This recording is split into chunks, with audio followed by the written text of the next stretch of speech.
A ger chassid by the name of Yankel, who lived in a mixed neighborhood, was approached one day by his secular neighbor, Ron.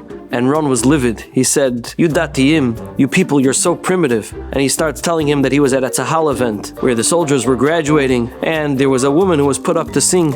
And the Dati soldiers, they made a whole balagan. Kol isha, kol isha. And he said, "What's wrong with you, datiyim?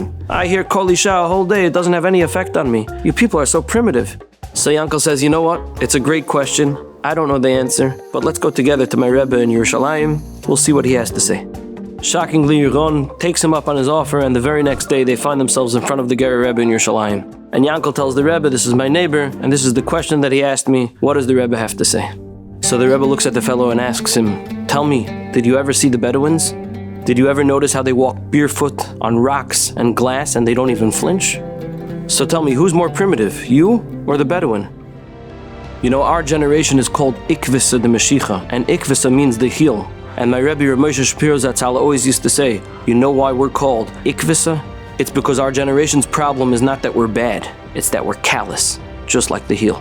We don't feel, we get used to things, it becomes the new normal, and we don't even flinch. Someone once told Rav Steinman that he reads newspapers and he listens to the radio and it has no effect on him. And Rav Steinman told him, "Could you imagine how many things you must have heard and seen that you shouldn't have to get to the point where it doesn't even have an effect on you anymore?" And the Sfas Emes tells us that that's exactly what happened to Klal Yisrael in Mitzrayim. They became callous, and therefore the first step out was Vayitzeis Yeschem mitachas sivlois Mitzrayim, getting them out of their tolerance level for the Tumah of Mitzrayim, from being soivel Mitzrayim. And those that were so callous that they couldn't regain their feeling, those who lived in a world of makas choshech, of a dulling of the senses, they never made it out.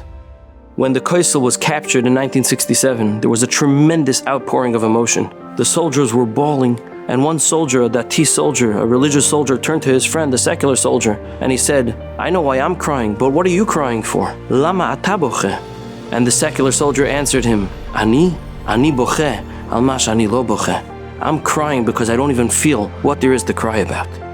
Don't be that soldier when Mashiach comes and Hashem's palace descends from Shamayim. Take something you've become numb to and try to regain your sensitivity. Experience your own V'hitzeisi eschem mitachas sivlois Mitzrayim. Because to get into that palace, you can't be callous.